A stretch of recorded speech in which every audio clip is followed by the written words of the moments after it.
Wassalamualaikum warahmatullahi wabarakatuh. Salam sejahtera, shalom, Om Swastiastu, Namo Buddhaya, salam damai, Sampurasun.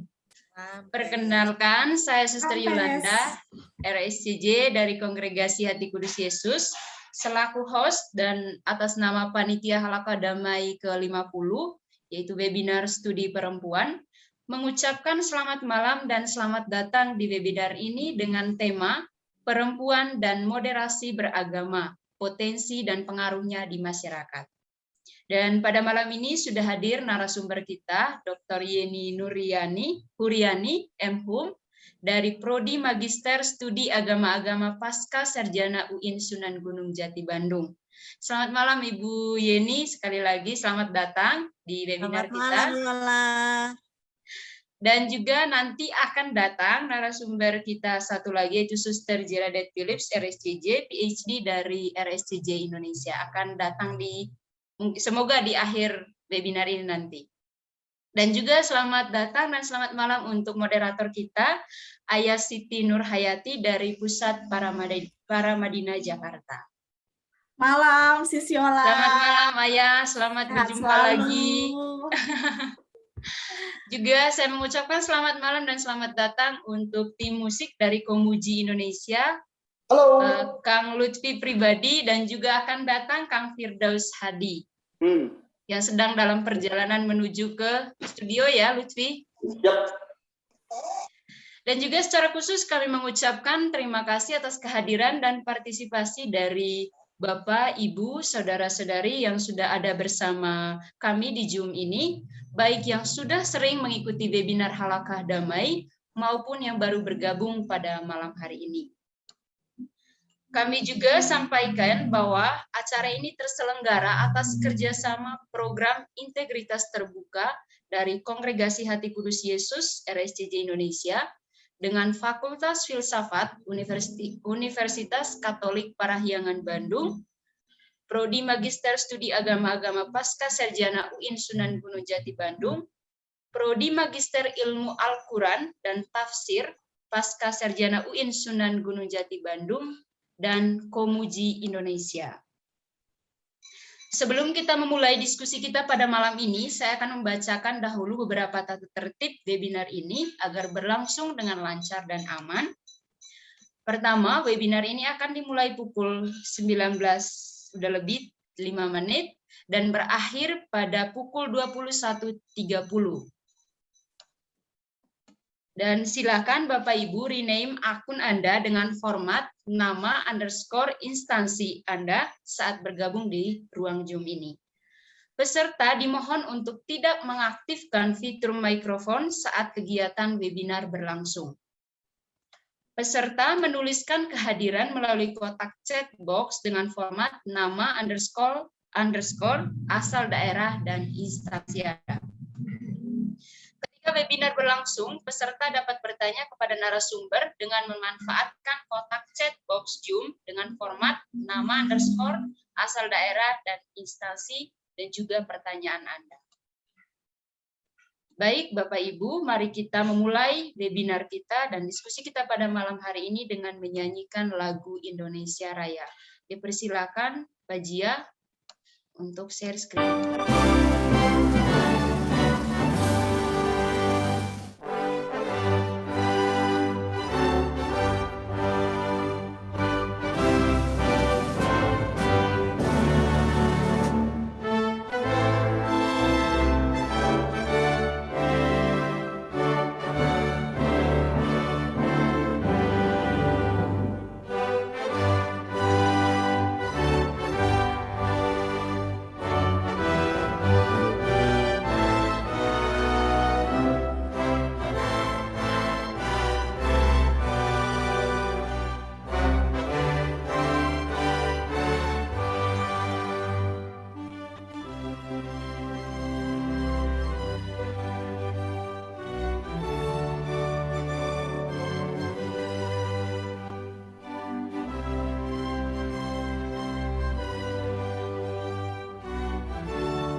Baik, terima kasih Pak Jia. Mungkin kita akan buka dengan lagu dari Komuji Indonesia. Dipersilakan, Kang Lutfi. Halo, Assalamualaikum. Halo. Jelas nggak suaranya? Jelas. Keluar. Oke, teman-teman di para peserta webinar malam ini, saya akan coba membawakan lagu yang berjudul Langit Biru Terindah. Yes. Mudah-mudahan dapat mengawali keindahan malam-malam hari ini. Webinar ke-50. Nah, setengah abad Halakoh Damai. Webinar Halakoh Damai setengah abad. Wow, Seumur sama Yola ya, Rudy? Enggak. Langsung saja, Kang Daus. Kita coba gonjreng. 2, 3, 4.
Sepanjang masa.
Sepanjang masa kesenyuman dunia mencerah dan langit biru terindah. Seindah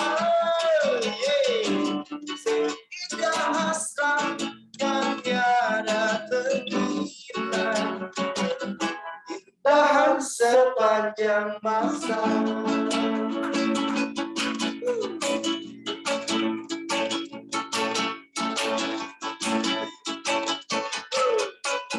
Biru terindah, ciptaan Adriana Beto. Oke. Baik. Jazakallah, dadah. Terima kasih Kang Lutfi, Kang Daus. Sama-sama. Semangat sekali ya, habis jalan jauh Kang Daus tadi, makanya terlambat sampai studio. Jalannya mundur, jadi lama nyampe.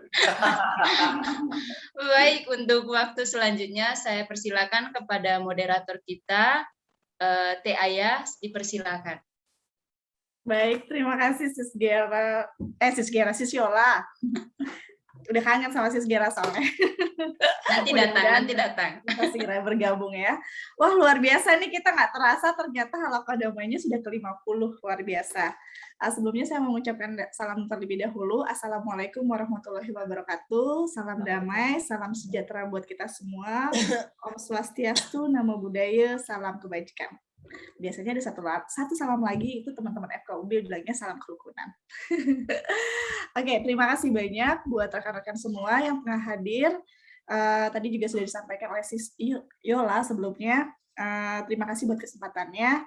Dan kita jumpa lagi, nggak terasa ya, sudah sebulan. Nah, kali ini tuh di Halaqah Damai yang ke-50 membahas terkait, sebenarnya udah sering kali kita dengar mungkin ya, studi perempuan dan moderasi beragama, potensi dan pengaruhnya di masyarakat. Kita tahu bahwa moderasi beragama merupakan strategi pemerintah untuk mengatasi masalah ekstremisme kekerasan.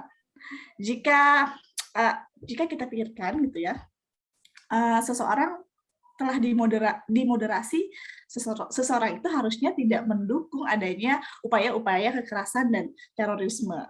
Belakangan ini kita tahu bahwa aksi teror tidak hanya dilakukan oleh laki-laki, bahkan juga perempuan. Contohnya bom Panci, bom Surabaya, bom Makassar, dan terakhir teror di Mabes Polri ketika itu. Mereka hanya kali ini perempuan bukan hanya dijadikan pendukung, bahkan dijadikan sebagai pengantin. Jika perempuan menjadi pendukung kekerasan ekstremisme, bagaimana mungkin Bina Damai ini bisa tercipta? Kita tahu bahwa perempuan adalah madrasah pertama bagi pendidikan Bina Damai. Dapatkah moderasi beragama mengatasi masalah tersebut? Telah hadir bersama kita ada Dr. Yeni Huryani dan nanti akan bergabung juga Sis Gera. Keduanya pakar mengenai studi-studi gender dalam hal ini, tentu sudah malang melintang terkait isu-isu perempuan dalam hal ini. Dan kita akan memulai dulu paparan pertama dari Dr. Yeni. Saya boleh panggil Teteh atau kayaknya teman-teman di sini panggilnya Bunda ya. Saya ikut panggil Bunda deh. Oke, Bunda Yeni silakan. Baik, terima kasih Ayah, moderator cantik kita. Saya berikan salam terlebih dahulu. Assalamualaikum warahmatullahi wabarakatuh. Selamat malam, salam sejahtera, salam damai untuk kita semua. Ini sesi yang ke-50 ya dari Halaqah Damai, sudah luar biasa, dan saya sudah menemani Halaqah Damai ini sejak di live streaming IG sampai ke seri webinar. Saya ucapkan terima kasih ini yang sudah memfasilitasi terselenggaranya webinar ini. Pertama Zia, mana Zia? Zia Ulhaq. Ini partner penelitian saya terakhir tentang moderasi beragama. Kemudian saya ucapkan terima kasih juga kepada Halaqah Damai dan RSCJ, dalam hal ini Sis Gera dan kawan-kawan, Sis Yola dan kawan-kawan sudah memberikan jembatan bagi terselenggaranya webinar ini. Terima kasih juga saya ucapkan kepada tim Pokjaluh, kelompok kerja penyuluh agama yang ada di Kota Bandung, Kabupaten Bandung, dan di Kota Cimahi, yang menjadi basis penelitian dari proyek terakhir penelitian saya bersama Zia tentang moderasi beragama. Jadi ini sebenarnya share dari temuan lapangan yang kita angkat temanya tentang moderasi beragama. Dan nampaknya juga hadir beberapa mahasiswa saya ini karena ini juga di-invite juga semua ya. Terima kasih sudah hadir, dan juga ada beberapa yang peminat studi perempuan dari beberapa daerah nampaknya juga hadir. Terima kasih sudah bergabung bersama kami di sini.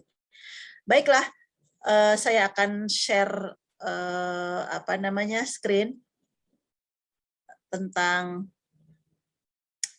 apa itu moderasi beragama, yang sebenarnya ini sudah bukan sesuatu yang baru. Moderasi beragama itu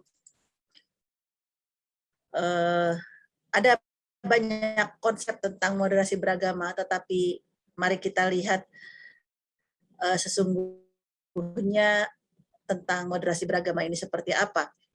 Sebenarnya moderasi beragama ini adalah satu cara pandang dan cara memahami dan cara mengamalkan ajaran agama yang berada dalam jalur yang moderat.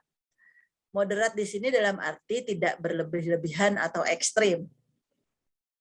Jadi cara pandang dan cara memahami dan cara mengamalkan. Artinya konsep yang ada di kepala dan praktek yang dilakukan sehari-hari.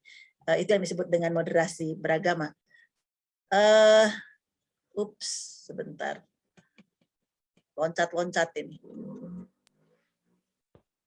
Nah, dalam Islam sebenarnya punya konsep apa yang disebut dengan konsep wasatiyah atau moderat. Al-Quran menyebut ummatan wasatan atau tengah, adil, pilihan. Dalam hadis disebutkan sebaik-baiknya kelompok adalah yang di tengah-tengah. Moderasi beragama merupakan jalan tengah pemahaman dan juga pengamalan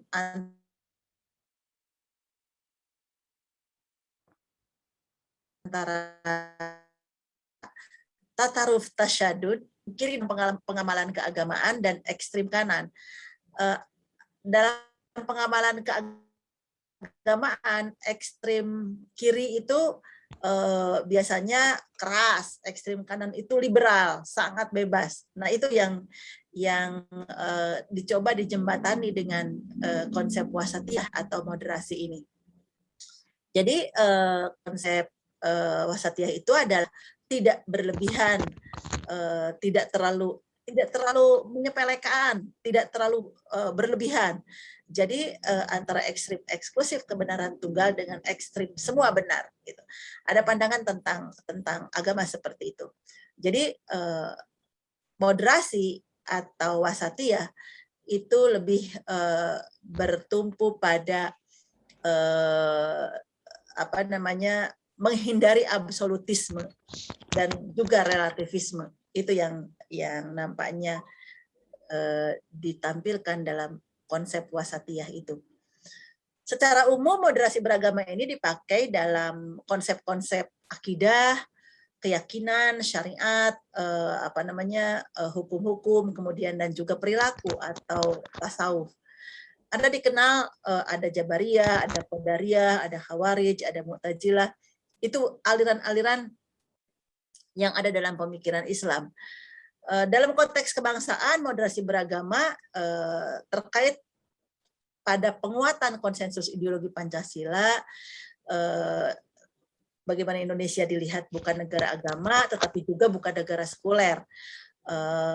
Nanti bisa dalam paparan saya selanjutnya bisa dilihat bagaimana posisi masyarakat moderat terhadap NKRI misalnya.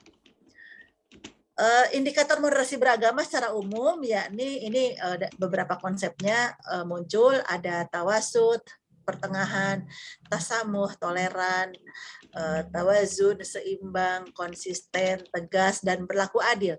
Selain itu dikenal pula indikator syura atau musyawarah, musawah, egaliter, islah, reformasi, mendahulukan yang prioritas, tatawur wal ibtikar, dinamis dan inovatif, tahadur, keberadaban, dikenal pula indikator khairiyah, pilihan terbaik dengan mengambil pilihan-pilihan dalam kutub-kutub yang ekstrim.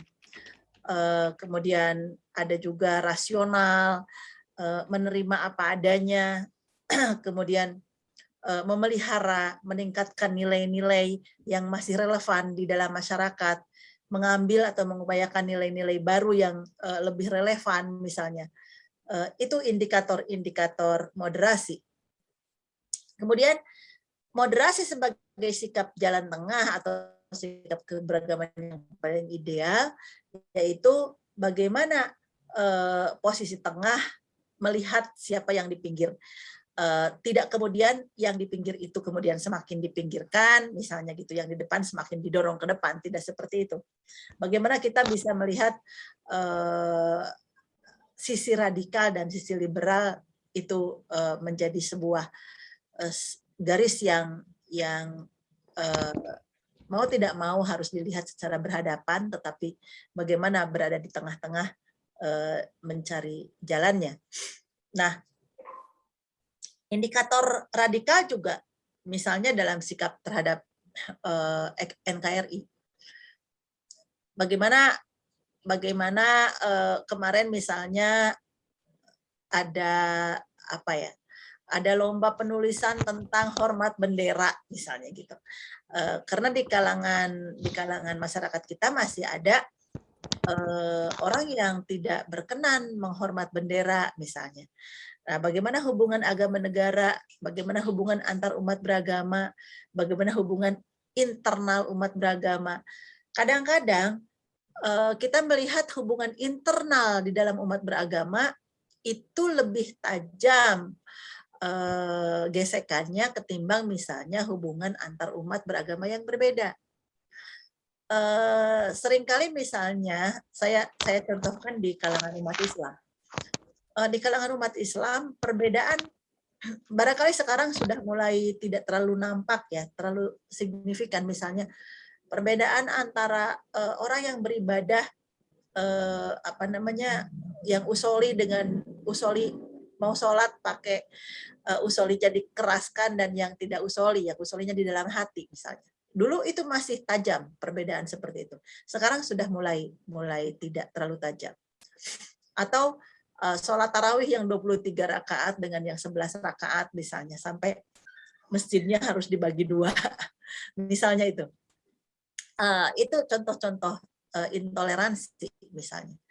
Kadang-kadang orang bisa lebih bertoleransi dengan orang yang berbeda agama ketimbang orang yang satu agama tetapi berbeda mazhab misalnya. Itu lebih tajam. Nah, hubungan agama dengan negara juga seperti itu. Persoalan saya Pancasila, saya atau NKRI harga mati, itu seringkali menjadi jargon yang justru bahkan menumbuhkan sikap perlawanan misalnya. Nah, bagaimana ini bisa dilihat sebagai sebuah potensi konflik yang tidak perlu terjadi. Sebelum kita masuk ke nantinya perempuan misalnya ya, bagaimana perannya seperti apa untuk moderasi beragama. Bagaimana umat beragama melihat negara, termasuk salah satunya adalah dalam melihat Pancasila sebagai falsafah bangsa dan dasar negara. Bagi orang yang misalnya menolak faham-faham atau ideologi Pancasila, sebenarnya tidak bisa lagi menolak. Mengapa demikian? Karena kita sudah berada pada satu pada satu agreement bahwa bangsa ini dibangun berdasarkan satu falsafah yang disepakati bersama pada waktu itu.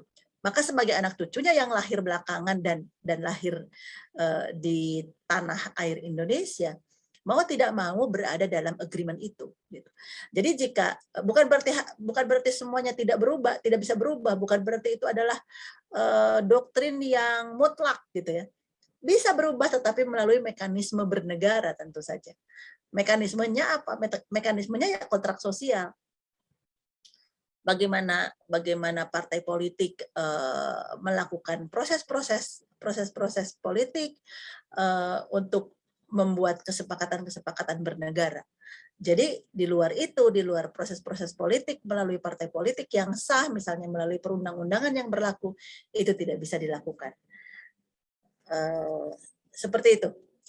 Kemudian perbedaan satu pendapat, misalnya dalam mazhab ya, perbedaan mazhab.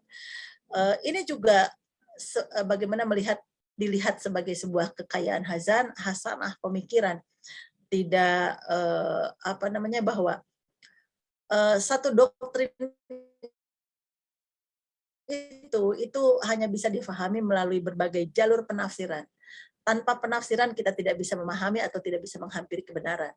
Ini yang mesti difahami oleh setiap orang beragama, bahwa firman Tuhan itu tidak berbicara langsung kepada kita sebagai pemeluk agama, tetapi melalui perantara. Perantaranya siapa? Yaitu para mufasir, para ulama yang bisa memberikan penafsiran terhadap firman Tuhan itu. Kemudian bagaimanapun juga perbedaan itu menjadi sebuah keniscayaan yang tidak bisa dibantah. Jangankan cara berpikir, secara bentuk fisik manusia saja berbeda-beda, tetapi perbedaan itu tidak kemudian menjadikan si A menjadi lebih mulia dan si B menjadi lebih hina, atau si A menjadi dominan dan si B menjadi subordinan. Tidak seperti itu. Bahwa Tuhan menciptakan manusia bermacam-macam bentuk, itu ya memang untuk saling mengenal satu sama lain. Dan perbedaan-perbedaan itu adalah sunatullah. Kita tidak bisa membayangkan jika bentuk tubuh kita sama semua. Rambut kita lurus semua, mata kita belok semua misalnya. Kemudian kulit kita kuning semua. Itu sangat monoton, homogen gitu kan. Kita manusia diciptakan dengan berbagai bentuk. Ada yang hitam, ada yang putih, ada yang kuning, ada yang rambutnya lurus, ada yang tinggi, ada yang pendek, luar biasa. Itu sebuah keniscayaan yang tidak bisa dihindari. Kemudian mengapa moderasi beragama penting? Karena yaitu tadi, perbedaan adalah sunatullah, keanekaragaman adalah fitrah, dan Pancasila adalah konsensus gitu. Jadi yang keluar dari itu ya berarti keluar dari konsensus. Lantas bagaimana perempuan bisa berperan dalam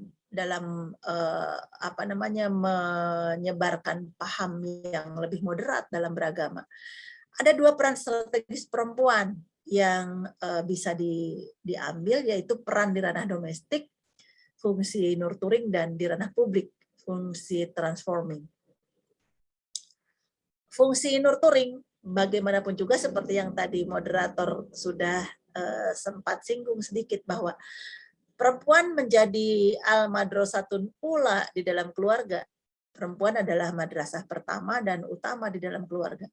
Anak-anak kita dikenalkan pada banyak hal itu oleh perempuan, oleh ibu dalam hal ini. Kita tidak bisa membantah bahwa peran tradisional perempuan dalam nurturing masih belum bergeser. Mungkin pandemi memaksa laki-laki berada di rumah, tetapi pengasuhan anak apakah juga otomatis terbagi misalnya di dalam rumah? Tetapi tetap bahwa perempuan adalah sebagai pemilik peran sentral dalam pendidikan pertama anak-anak. Anak-anak diajarkan pada sikap-sikap yang moderat itu oleh perempuan. Termasuk misalnya bagaimana anak mulai usia 2 tahun diajarkan berbagi, diajarkan kasih sayang, diajarkan mengucapkan terima kasih. Itu hal-hal kecil yang sebenarnya sangat strategis diperankan oleh ibu atau oleh perempuan di dalam keluarga. Dan perempuan sebagai agen moderasi beragama, mau tidak mau juga harus mempunyai pengetahuan yang moderat. Nah, pengetahuan yang moderat ini dalam penelitian saya dan Zia adalah ditransformasi melalui misalnya di Jawa Barat ini atau di Indonesia itu ada perkumpulan ibu-ibu yang luar biasa menjadi sebuah fenomena taklim yang besar ya, yaitu yang disebut dengan majelis taklim. Seorang perempuan dan majelis taklim ini jarang sekali ada bapak-bapaknya ya, ada bapak-bapak majelis taklim tuh jarang. Kalau ibu-ibu majelis taklim itu solid sekali. Dan ibu-ibu majelis taklim ini ada di masjid-masjid, bahkan di running bisa 1 hari 2 kali, pagi dan sore. Jadi ibu-ibu itu bisa mengikuti majelis taklim itu lebih 7 kali dalam seminggu. Artinya mereka memperoleh sumber pengetahuan keagamaan dari sana. Dan disinilah bagaimana peran strategis kelompok kerja penyuluh keagamaan memberikan kontribusi bagi materi-materi yang disampaikan di majelis taklim misalnya tentang moderasi beragama. Jadi mereka mempunyai bekal pengetahuan dari sana untuk kemudian diimplementasikan di dalam keluarga. Dan secara sosial peran majelis taklim ini menjadi peran yang melakukan proses transformasi pengetahuan bagi perempuan. Jadi bagaimana majelis taklim ini menjadi sangat penting sebagai sumber pengetahuan bagi perempuan. Nah, keluarga kemudian menjadi satu sarana atau wahana yang menjadi proses-proses itu, bagaimana pemahaman keagamaan perempuan yang diperoleh dari majelis taklim misalnya atau dari pengetahuan keagamaan sebelumnya kemudian diaplikasikan pada keluarga. Itu proses nurturing perempuan dalam mentransformasikan moderasi beragama. Jadi pentingnya pemahaman toleransi dan moderasi beragama bagi perempuan adalah bagaimana perempuan meminimalisir dan mengembangkan respon terhadap kekerasan dan terorisme misalnya atau kekerasan di dalam keluarga. Perempuanlah atau ibulah yang bisa mendeteksi secara dini kecenderungan anak-anaknya. Jadi kalau anak-anak sudah misalnya berkata-kata tidak toleran, bersikap tidak toleran terhadap saudaranya sendiri di dalam rumah, itu perempuan yang bisa mendeteksi dan perempuan yang bisa mengambil tindakan apa yang harus dilakukan. Jadi perempuan di dalam keluarga itu menjadi agen perubahan yang kuat dan bahkan memainkan peran penting dalam mendeteksi tanda-tanda awal radikalisme dan mengintervensi individu sebelum menjadi orang yang ekstrem gitu. Jadi peran ibu itu luar biasa. Mestinya tidak terjadi perempuan jadi pengantin Tuhan ya, ayah ya, yang bawa-bawa bom misalnya di Mabes Polri gitu kan. Jika perempuan sendiri terutama ibu mampu mendeteksi secara awal apa yang terjadi terhadap anak-anaknya. Itu. Jadi moderasi beragama dan transformasi dalam keluarga itu akan menumbuhkan ketahanan keluarga pada akhirnya yang menjadi tujuan sentral dalam berumah tangga, yaitu ketahanan keluarga. Jadi kalau perempuannya bisa mendeteksi secara dini tindakan kekerasan yang ada atau potensi kekerasan yang ada di rumah, itu nggak ada orang yang kemudian tiba-tiba sudah terdampar di Syria misalnya. Tiba-tiba orang sudah berangkat kemana gitu. Insya Allah tidak seperti itu. Jadi intinya adalah moderasi beragama yang difahami dan dimiliki oleh perempuan pada akhirnya akan menjadi penopang bagi terciptanya ketahanan keluarga, terutama ketahanan spiritual. Mungkin itu yang bisa saya paparkan dalam sesi kita kali ini. Silahkan berikan tanggapan dan saya menanti sekali masukan-masukan dari teman-teman semua. Terima kasih. Mangga Ayah. Oke, baik. Terima kasih Bunda Yeni. Menarik sekali yang disampaikan tadi ya, bahwa moderasi beragama merupakan sebagai jalan tengah, di mana di tengah itu berarti kita tidak memihak baik ekstrim kanan dan ekstrim kiri, dan di sini kita berharap bahwa moderasi agama itu bisa mengelola masyarakat kita yang tentunya di Indonesia ini plural dan multikultural.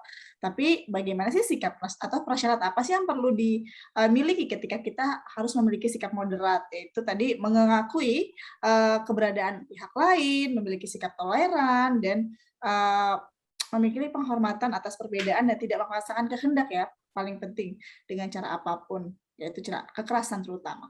Dan tadi Bunda juga menyampaikan bahwa perempuan itu sebagai agen di mana bisa memfilter kira-kira atau sentral di mana ketahanan keluarga tetap tercipta dalam hal ini. Nah, saya agak menarik nih ketika Bunda tadi menyampaikan di sini ada banyak teman-teman penyuluh agama. Kebetulan penyuluh agama itu setahu saya adalah garda terdepan yang diminta atau diharapkan sebagai salah satu agen yang bisa mensosialisasikan terkait moderasi beragama dalam hal ini. Mungkin teman-teman penyuluh agama yang ada di sini bisa juga sharing terkait apa sih yang terjadi di masyarakat, karena saya yakin nggak mudah ketika kita bilang mau bersikap toleran, tapi ada banyak hal yang tentu atau dinamika yang terjadi di dalam masyarakat itu sendiri. Tadi menarik bahwa majelis taklim sebagai salah satu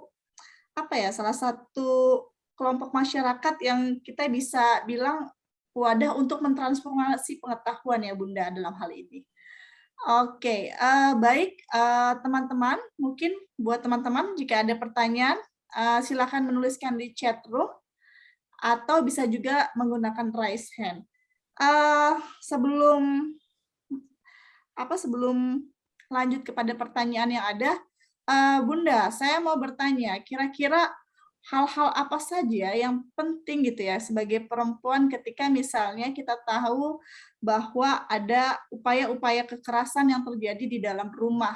Misalnya sebagai seseorang gitu ya, kadang kita sebagai perempuan itu posisinya sudah subordinat gitu, tidak memiliki keleluasaan untuk membantah gitu. Misalnya ada banyak istri yang dimana dia tidak punya keleluasaan ketika misalnya suaminya berubah dan mengajarkan sesuatu yang menurut pemahaman dia itu berbeda. Oke, betul bahwa di dalam keluarga banyak sekali misalnya tradisi atau kebiasaan yang memaksa perempuan tidak bisa say no terhadap tindakan kekerasan yang terjadi, termasuk di dalamnya adalah kekerasan atas nama agama, ya. Ini yang mesti dibagikan kepada kaum perempuan, bagaimana kaum perempuan bisa mendeteksi secara dini tindakan kekerasan yang menimpa dirinya terlebih dahulu sebelum dia bisa mendeteksi tindakan kekerasan lain yang menimpa anggota keluarga lainnya. Kekerasan berbasis agama itu salah satunya adalah pemaksaan pemahaman. Misalnya, mohon maaf, kalau suaminya Muhammadiyah misalnya, istrinya NU, terus dipaksa istrinya untuk ikut Muhammadiyah misalnya, gitu. Itu adalah kekerasan atas nama agama yang kemudian dibungkus misalnya atas nama kesetiaan dan kepatuhan istri kepada suami. Istri dipaksa harus mengikuti mazhab suaminya misalnya. Itu kekerasan atas nama agama. Mengapa misalnya tidak terframing mazhab suami ikut ke istri misalnya, tetapi mazhab istri yang harus ikut ke mazhab suami? Itu karena konstruksi budaya kita yang menempatkan bahwa ada konsep kepatuhan istri terhadap suami, tidak ada konsep kepatuhan suami kepada istri. Di dalam konsep budaya kita, yang itu dikonstruk dari nilai-nilai agama. Ada misalnya hadis yang menyebutkan jika saja manusia boleh bersujud kepada manusia, itu adalah istri kepada suami. Jika saja, tapi kan jika saja, seandainya. tidak ada manusia harus sujud kepada manusia pada hakikatnya. Tetapi kalaupun ada, katanya itu adalah istri kepada suami, katanya gitu kan. Nah, konsep itu yang kemudian memaksa misalnya pemahaman keagamaan istri mengikuti pemahaman keagamaan suami. Itu kekerasan beragama, hal seperti itu. Pandangan bahwa misalnya pemahaman keagamaan itu bisa berbeda dan boleh berbeda, itu kan tidak dimiliki oleh setiap orang. Maka di dalam pernikahan, perbedaan paham keagamaan itu menjadi salah satu pemicu terjadinya tindakan kekerasan beragama. Pemaksaan itu kan masuknya, termasuk ke dalamnya gitu ya. Karena itu tadi konsepnya kepatuhan istri kepada suami, tidak ada kepatuhan suami kepada istri. Nah, apakah benar seperti itu? Maka perlu ada ruang metodologis yang bisa mengkonstruk pemahaman baru bahwa sebenarnya memahami doktrin kesetiaan, memahami doktrin kepatuhan itu kan bisa direkonstruksi, bisa direinterpretasi. Ada tafsir baru terhadap itu, bahwa suami istri itu adalah antum libasulahum wa hunna libasulakum wa antum libasulahunna. Kamu adalah pakaian untuk istrimu dan istrimu adalah pakaian untuk kamu.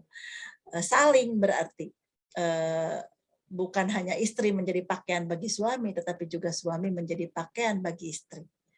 Artinya ada konsep kesetaraan di situ.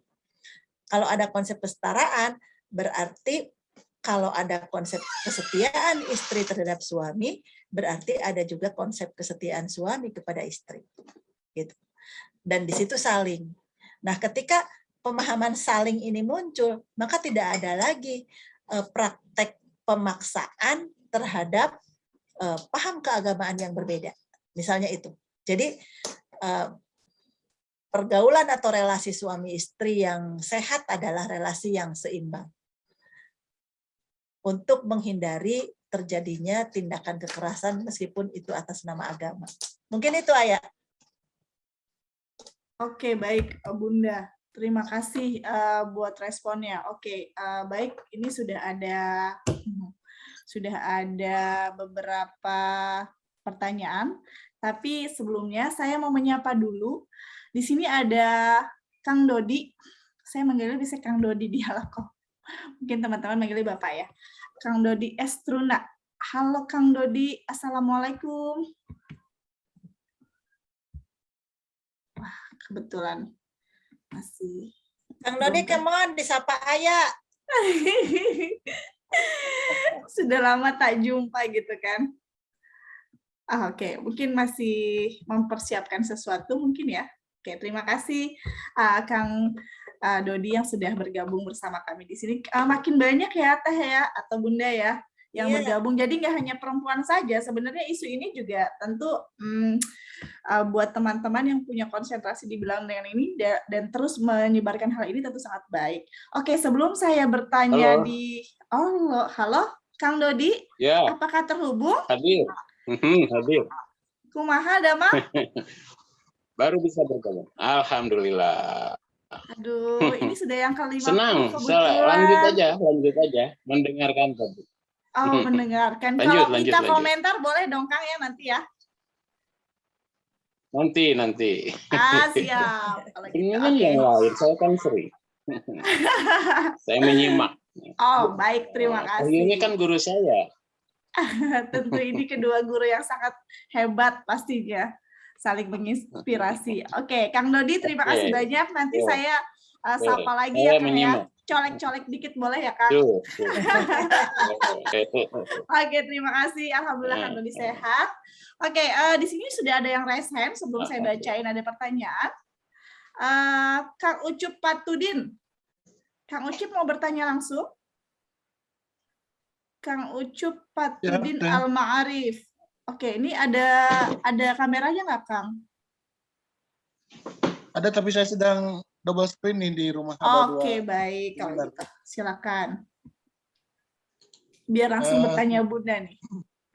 Boleh Terima disebutin kasih. dari mana, Kang? Akang dari mana ini? Saya dari Kementerian Agama Kota Bandung, Teh. Oke. Penyuluh kah? ini. Ya, pengangguran, Ya. Teh. Pengangguran, Teh. Temannya Teh Ucu biasanya. Saya punya beberapa teman kenal di penyuluh agama. Oke, terima kasih. Senang mendapatkan pemaparan tadi. Ya. Saya ingin menggarisbawahi apa yang disampaikan terakhir barangkali Bunda yang berkaitan dengan pemahaman kita terhadap teks-teks agama yang itu menjadi satu sistem keyakinan atau sistem sosial yang kemudian menjadi justifikasi sikap-sikap kaum laki-laki menempatkan perempuan di posisi subordinat. Saya pernah membuat tulisan di tahun 2015 kalau nggak salah, menepis misogini dalam agama, Bunda. Artinya sebenarnya bukan naskah agama itu memosisikan laki-laki lebih daripada kaum perempuan atau memanggung utamakan kaum Adam dibandingkan kaum Hawa sebenarnya, tetapi letaknya adalah pada proses ataupun kemampuan mengakses pemahaman terhadap nas-nas agama itu sendiri. Misalkan ketika hadis yang berbicara bahwa tidak akan sukses kalau pemimpin perempuan. Karena kalau dibaca teksnya secara letterless ya memang demikian.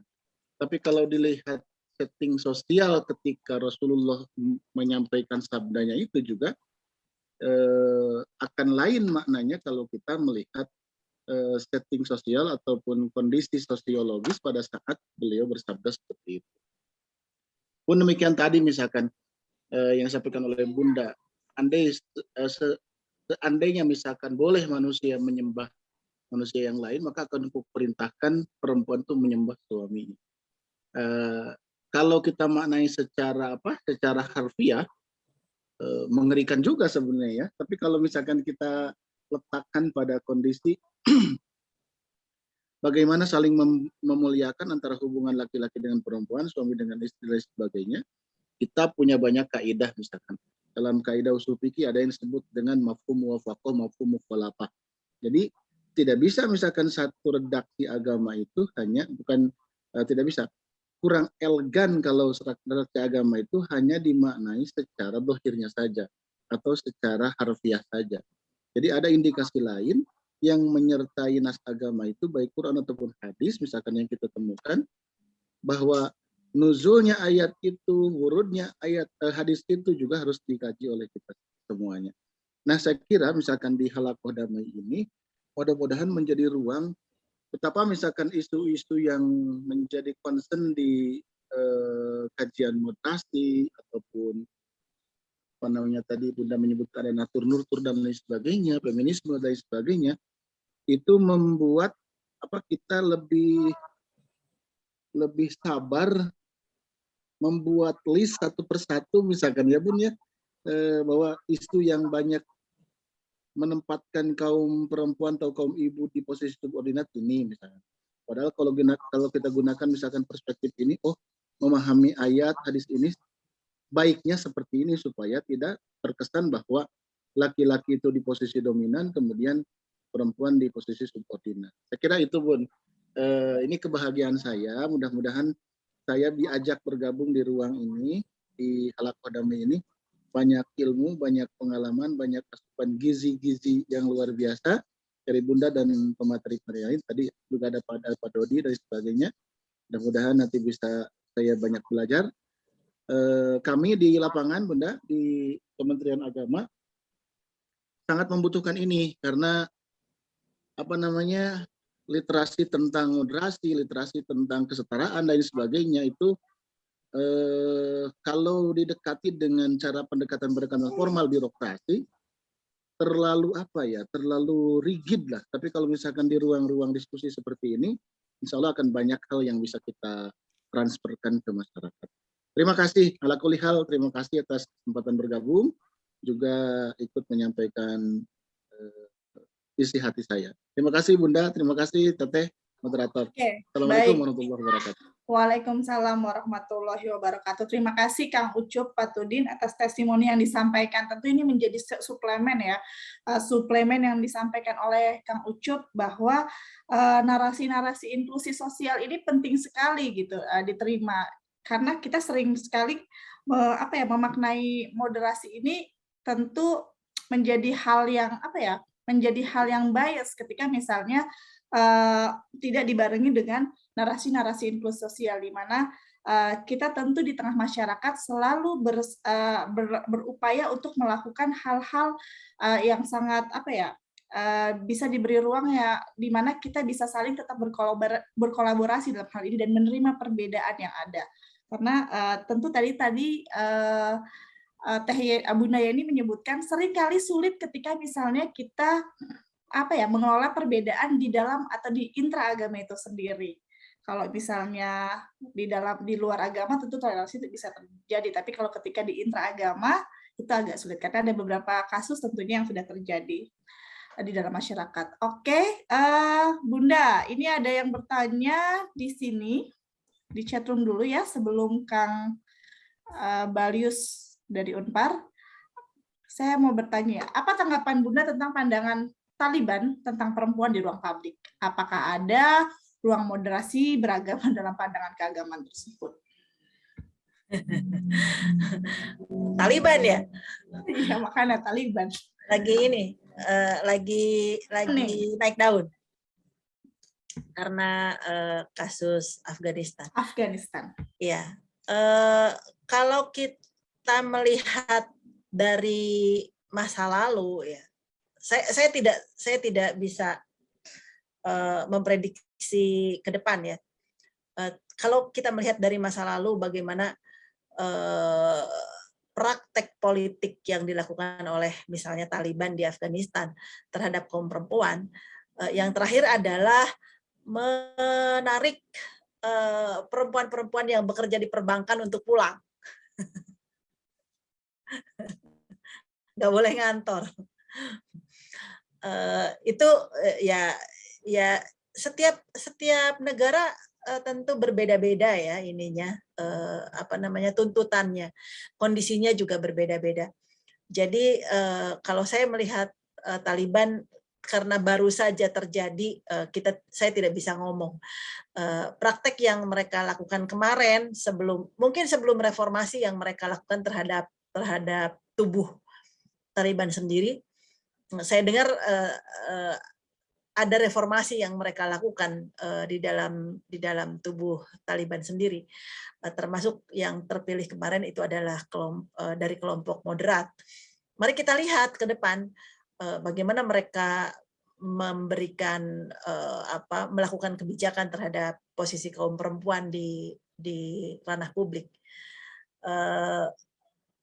Secara keseluruhan Timur Tengah sekarang ini kan sudah mulai perempuan bisa lebih bernafas. Di Saudi saja perempuan sudah boleh mengendarai mobil, sudah ada yang jadi menteri gitu kan. Itu sudah perkembangan yang luar biasa. Jadi kalau di Taliban jawaban saya adalah wait and see karena mereka baru saja muncul. Saya kira itu. Oke, tentu masih banyak hal yang perlu kita saksikan bersama di tengah kebijakan atau hal yang perlu kita lihat secara bersama. Oke, ini sudah ada Balaisius dari Unpar. Apakah akan bertanya langsung? Baik, Bu. Oke. Apakah bisa buka kameranya? Oke. Salam kenal, silakan. Selamat malam, Bu. Sebelum saya bertanya, saya ingin mengangkat dari satu masalah yang tadi sempat disebutkan di awal mengenai masalah di Mabes Polri yang dilakukan oleh seorang perempuan gitu ya. Kalau ditilik atau kalau disoroti dari latar belakang ya, itu kan tidak terlepas dari basis agama ya. Boleh saya bilang begitu karena saya bisa menyoroti dari surat wasiat yang dia sampaikan kepada keluarganya. Jadi saya pikir memang apa yang dia lakukan itu tidak terlepas dari latar belakang agama, mungkin perbedaan cara pandang tentang agama. Jadi surat wasiat yang dia sampaikan kepada keluarganya itu memang jelas mengenai nasihat untuk setia kepada agama,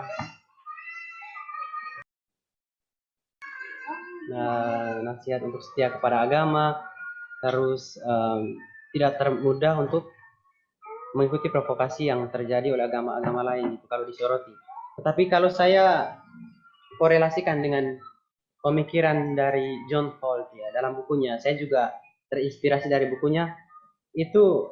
Dia bilang bukunya itu Righteous of Mind, dia bilang itu sebenarnya terjadinya kekerasan, perdebatan atau masalah-masalah yang berbau atau berbasis agama itu bukan hanya soal pandangan dan bukan hanya karena salah persepsi tentang agama, tetapi karena memang setiap manusia itu memiliki landasan moral yang berbeda-beda.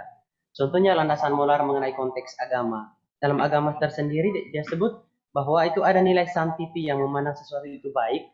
Jika kita memandang semua agama itu baik, mengajarkan yang terbaik. Tetapi ketika melenceng dari ajaran agama itu nilai sanctity itu, berarti itu adalah tidak baik. Jadi itu kembali ke landasan moral masing-masing. Jadi saya jadi bingung nih, ini metode sistematis untuk mendamaikan pola konsep landasan moral dengan persepsi agama ini bagaimana? Bisa dibantu, Bu? Oke. Dua hal ya antara landasan moral dengan persepsi. Sebenarnya persepsi itu kan bangunan yang ada di dalam kepala, di pikiran, yang kemudian menjadi landasan bagi landasan tindak gitu ya. Keyakinan yang ada dalam pikiran itu, persepsi yang dibentuk oleh persepsi adalah bagaimana kemudian menjadi landasan aksi, bagaimana dia bertindak. Kalau kita bertindak tidak sesuai dengan persepsi kita, itu pasti kita sakit. Misalnya begini, misalnya persepsi kita tentang relasi gender misalnya, bahwa laki-laki dan perempuan itu setara. Kemudian pada prakteknya kita melakukan praktek yang tidak setara, yang menomorduakan, mensubordinat perempuan misalnya. Itu pasti akan berbenturan antara pikiran dengan hati nuraninya. Konsep pikirannya mengatakan setara, tetapi tindakannya diskriminatif. Itu akan bikin sakit hati, itu nggak tenang gitu bahwa ini salah. Gitu. Jadi yang benar adalah sistem keyakinan yang dipengaruhi oleh persepsi itu menjadi landasan bagi tindakan seseorang. Bagaimana dia memperlakukan orang lain, memperlakukan dirinya, memperlakukan semesta.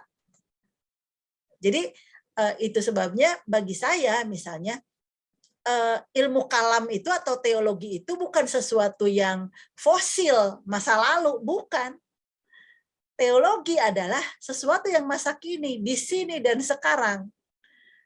Karena itu mempengaruhi pola tindakan kita. Kalau kita meyakini bahwa diri kita ini sekedar wayang yang ditentukan oleh dalang, dalangnya itu adalah Tuhan, misalnya kita hanya sekedar menjalani apa yang sudah ditentukan, itu berarti kan sistem keyakinan kita, persepsi kita tentang teologi kita adalah kita itu tidak punya free will, tidak punya kebebasan bertindak. Maka kemudian kita menjadi orang yang bisa menjadi orang yang sangat tidak bertanggung jawab ketika misalnya kita berbuat kejahatan gitu. Ketika kita berbuat kejahatan, kita bisa berdalih karena persepsi kita, karena sistem keyakinan kita bahwa saya melakukan ini adalah takdir Tuhan. Gitu kan? Maka ketika saya tidak bertanggung jawab, itu adalah dipengaruhi dari cara keyakinan saya yang dikonstruksi oleh persepsi saya, gitu. Tapi kalau persepsi atau keyakinan saya misalnya mengatakan bahwa saya bertanggung jawab terhadap setiap tindakan saya sekecil apapun, pasti cara saya bertanggung jawab akan berbeda. Ketika saya berbuat kesalahan, misalnya, saya akan mengatakan bahwa itu adalah kesalahan saya. Saya tidak akan berdalih di balik bahwa itu bukan tanggung jawab saya, perbuatan saya itu kan ditentukan oleh Tuhan, Tuhan yang menghendaki, nggak bisa begitu. Gitu. Jadi cara pandang kita terhadap persepsi dan bagaimana landasan moral kita dalam bertindak itu adalah bagaimana cara kita memahami teologi sebenarnya. Orang bisa bilang teologi itu ilmu fosil, ilmu zaman baheula gitu kan. Ilmu kalam apalagi perdebatannya dalam Islam itu kan 15 abad yang lalu ya. Ya. Sebenarnya enggak gitu. Sebenarnya di sini dan hari ini. Karena sistem keyakinan yang dipengaruhi oleh persepsi itu akan berpengaruh terhadap sistem atau landasan moral kita ketika kita bertindak. Saya kira itu. Oke, terima kasih ya Bu. Jelasannya. Kalau bagi Ibu sendiri melihat problem yang terjadi di Mabes Polri sebenarnya ya di latar belakangi oleh apa sih ya Bu ya? Nah, saya kembali melihat posisi perempuan ya. Posisi perempuan di dalam keluarga. Bagaimana perempuan dikonstruk menjadi anak perempuan bagi ayahnya dan bagaimana perempuan dikonstruk menjadi istri bagi suaminya. Dalam budaya kita, terlepas dari agamanya apa gitu, menjadi anak perempuan yang baik adalah menjadi anak perempuan yang patuh kepada ayahnya. Menjadi istri yang baik adalah menjadi istri yang patuh kepada suaminya.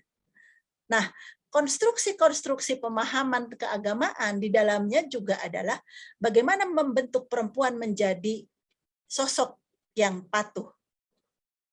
Maka kemudian perempuan untuk menjadi perempuan yang patuh, kemudian dia diintervensi oleh pemahaman keagamaan yang misalnya sedikit ekstrim, itu akan membentuk kepribadian perempuan menjadi sangat mudah diarahkan untuk menjadi apa, termasuk untuk menjadi pengantin Tuhan. Maka kemudian posisi perempuan di dalam dinamika kekerasan atas nama agama itu menjadi double victim. Karena apa? Karena tindakan yang dilakukan oleh perempuan dalam dinamika kekerasan atas nama agama tidak dikonstruk oleh dirinya, tetapi oleh kekuatan di luar dirinya. Itu kulturalnya begitu. Konstruksi kulturalnya begitu. Oh, berarti kekuatan di luar dirinya itu misalnya dipengaruhi oleh perspektif lain atau bagaimana maksudnya Bu? Iya, perspektif lain yang dikonstruk yang sesuai untuk konsep dia sebagai perempuan. Gitu. Oke. Oke, baik. Terima kasih. Terima kasih. Terima kasih, Bunda.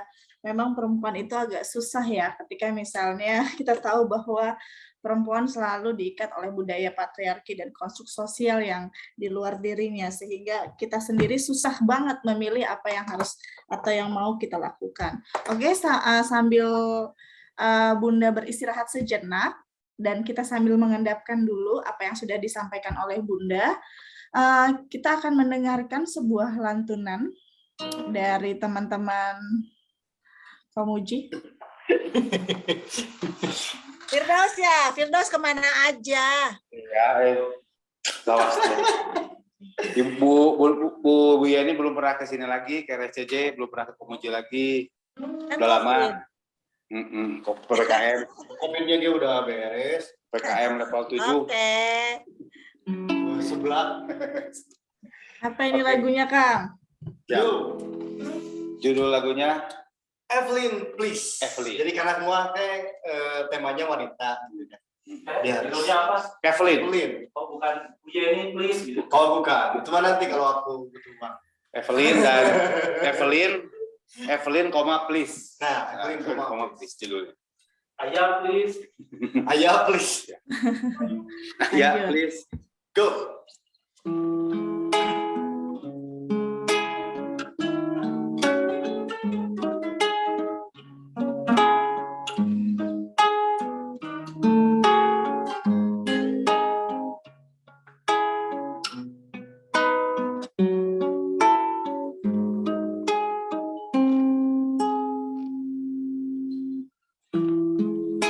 Evelyn, sedang ku terbitkan rindu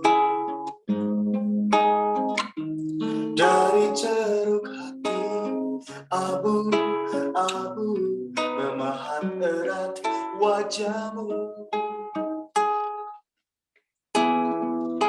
Evelyn, ku bentuk tanah liatmu jadi hiasan kamarku tiap waktu.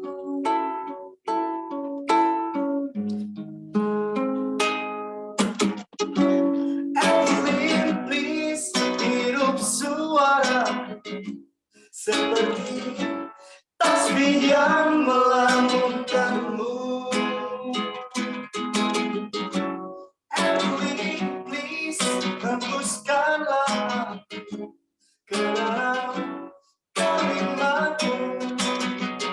Sampaikan aku ingin malu padanya.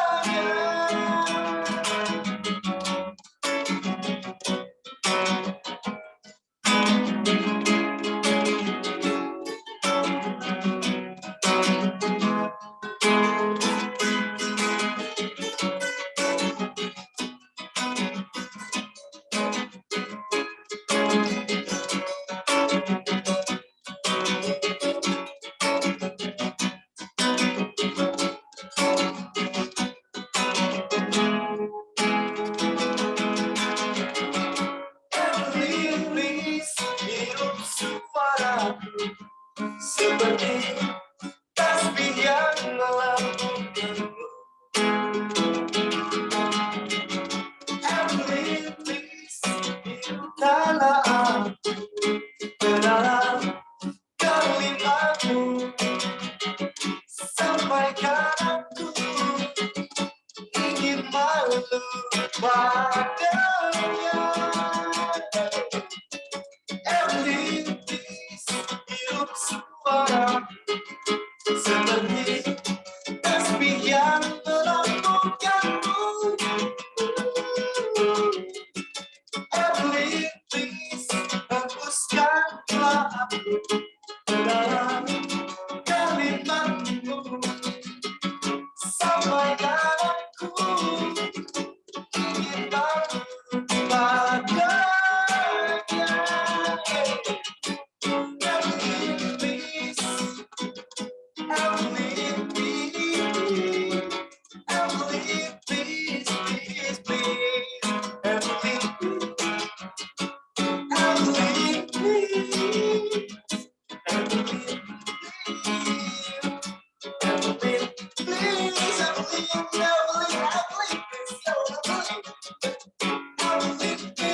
Evelyn,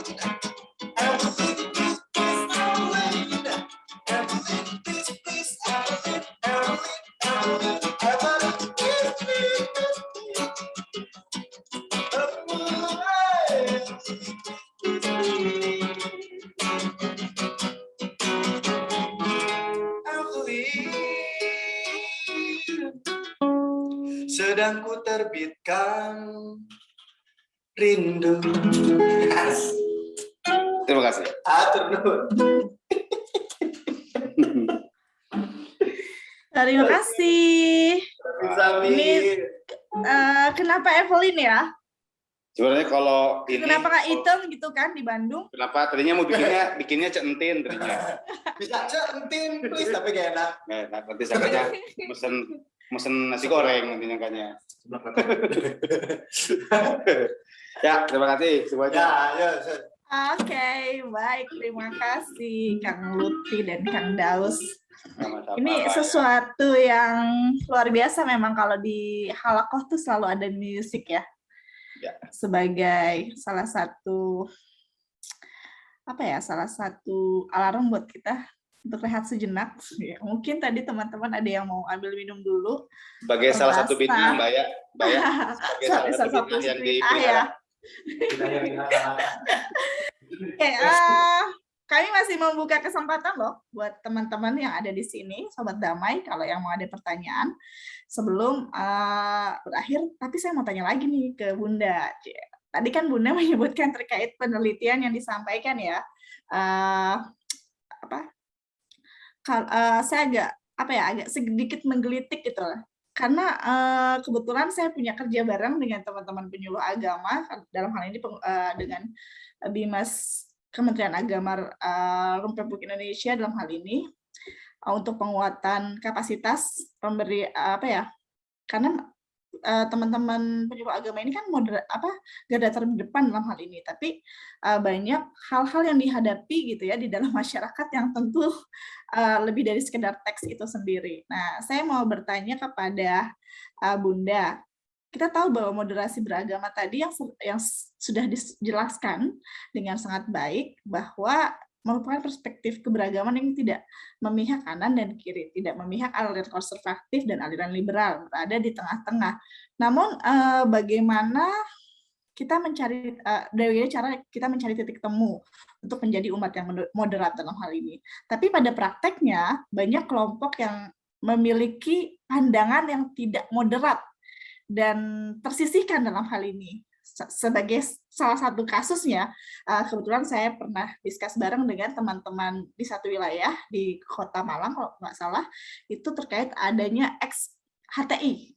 Nah, HTI sudah dibubarkan dalam hari ini, tapi bahwa kelompok ini kan adalah kelompok yang memiliki, kita sebut saja, memiliki konsep tertentu dalam hal ini ya. Tapi apakah tentu mereka tidak bisa atau tidak bisa di tengah masyarakat seringkali diberi stigma gitu Bunda, seringkali diberi stigma bahkan dikucilkan di tengah masyarakat sehingga tidak memiliki interaksi sosial yang sangat baik. Padahal moderasi beragama itu sendiri kan berharap bahwa ada ruang di mana ruang di tengah kemajemukan itu sendiri, di mana teman-teman yang berbeda ini tentu memiliki ruang untuk diakomodir, untuk diajak, karena kalau tidak mereka bisa mengancam NKRI tentunya. Dalam hal ini bahkan bergabung dengan paham-paham ekstremisme. Apa yang harus dilakukan ketika misalnya moderasi beragama ini bisa diterapkan di masyarakat yang tentu beragam, Bunda? Terus tadi Bunda juga menyebutkan ada banyak hal-hal yang dilakukan terkait penelitian bersama teman-teman penyuluh ya, terutama di majelis-majelis agama, di majelis-majelis taklim khususnya. Kira-kira ada best practice atau pengalaman apa sih yang bisa disampaikan gitu di tengah kepada kita semua? Ya, oke. Ini ex-HTI ini juga salah satu kelompok masyarakat yang sekarang ini mengalami kesulitan dalam berbaur kembali dengan masyarakat. Berelasi sosial tentunya ya. Ya, bagaimana mereka berelasi itu yang menjadi PR buat semua orang sebenarnya. Nah,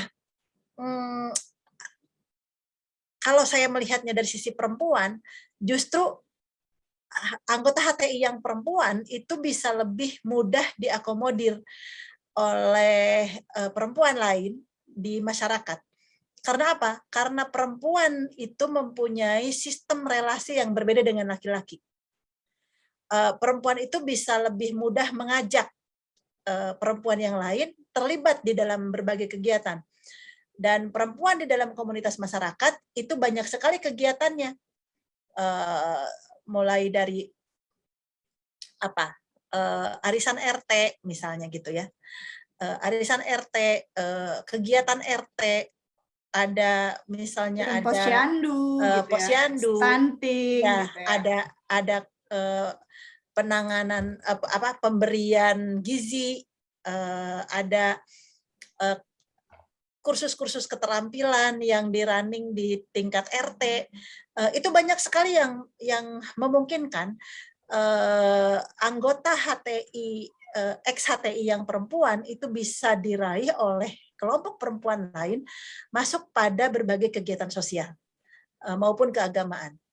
Nah, barangkali yang lebih sulit adalah merekrut atau mengajak anggota ex-HTI yang laki-laki karena forum sosialnya yang terbatas. Laki-laki itu berada dalam forum sosial itu misalnya kerja bakti di lingkungan. Sekarang perannya jauh lebih diambil alih oleh petugas kebersihan. Kalau di kota-kota ya, mungkin kalau di desa masih, atau kebersihan masjid mungkin masih gitu kan. Tetapi forum-forum lain sulit bagi laki-laki melakukan itu. Jadi memang peluang perempuan untuk meraih perempuan, sesama perempuan itu jauh lebih besar ketimbang laki-laki. Memang ini mestinya menjadi PR ya bagi tokoh-tokoh agama dan tokoh-tokoh masyarakat bagaimana meraih kelompok masyarakat yang terkucilkan, salah satunya adalah HTI. Karena kalau tidak diraih dengan baik, mereka terkucilkan di masyarakat, tidak tertutup kemungkinan malah menjadi gerakan-gerakan bawah tanah yang kemudian juga memfasilitasi tindakan-tindakan kekerasan. Itu. Jadi memang harus difikirkan bagaimana ya, menciptakan kolaborasi ya. Iya. Di dalam hal ini. Mungkin tadi Bunda menyebutkan bahwa perempuan sebenarnya lebih banyak ruang perjumpaannya gitu untuk membahas hal yang lain gitu. Yeah. Mungkin kalau bapak-bapak laki-laki sebenarnya bisa juga tuh Bun. Biasanya lebih sering di ruang kopi gitu. Kalau ada kalau belum pandemi itu mereka suka jumpa ketika membicarakan banyak hal di ruang kopi atau ada Kang Dodi tuh, Kang Dodi tanya laki-laki punya apa di masyarakat. Kang Dodi mau berkomentar? Masih mute, Kang. Nggak kedengeran.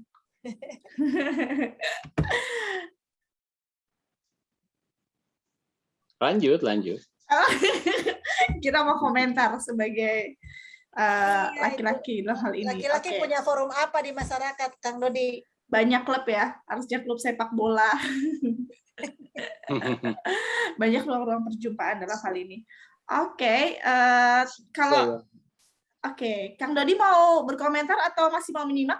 Nanti yang saya masih menikmati mendengarkan. Menikmati mendengarkan. Nanti mungkin ada closing statement mungkin dari Kang Dodi. Nanti kita minta rangkuman gitu jadi. Ya. Bisa jadi. Baik, nanti aku colek lagi. Baik, Kang. Terkait tadi best practice, Bunda. Best practice dari hasil penelitian yang sudah diteliti apa tuh?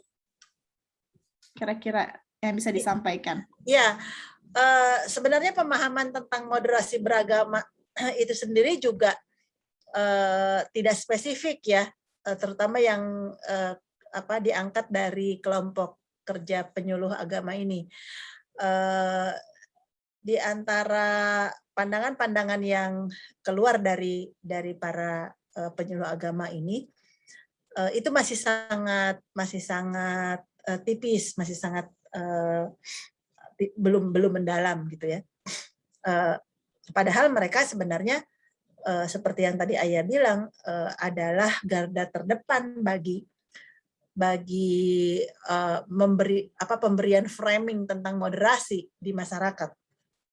Karena mereka itu kan punya wilayah kerja yang mencakup kelurahan, kecamatan bahkan, yang dalam satu kecamatan itu bisa ada puluhan majelis taklim, dan itu sangat strategis bagi sosialisasi atau spreading ya, penyebaran konsep tentang moderasi ini.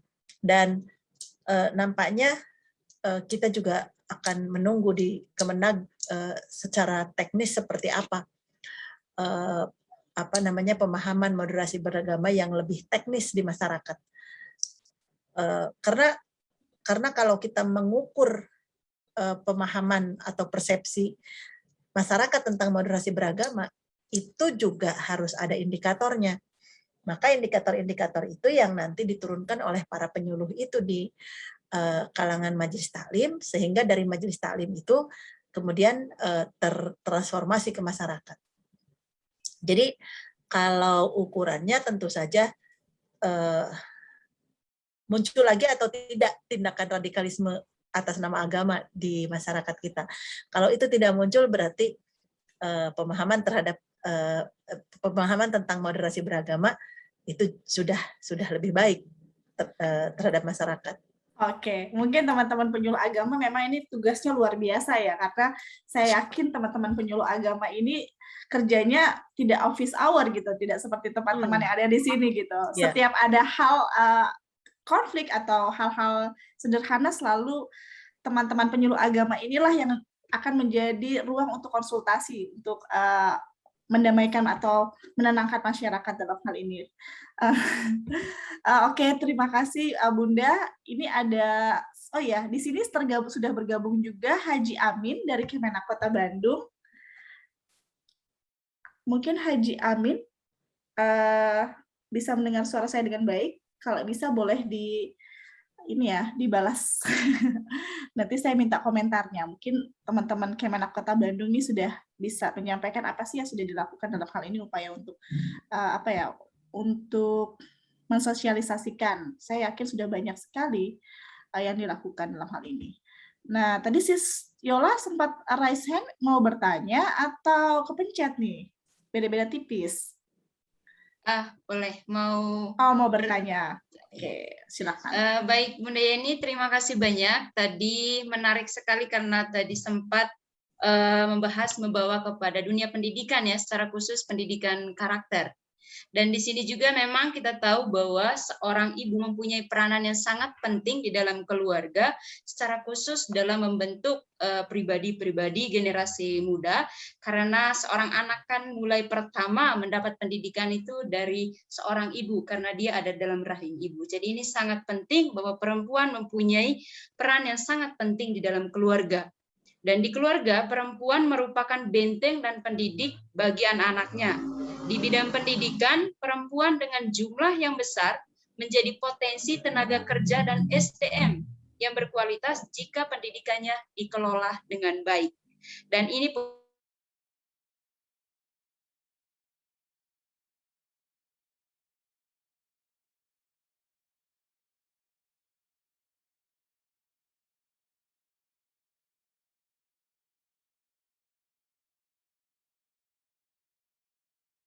pencetak generasi bangsa yang berkualitas, secara khusus di tengah gempuran arus hegemoni budaya asing yang semakin menggerus moral anak saat ini, moral anak bangsa, serta pandangan sebagai pihak yang masih menjadikan perempuan adalah objek.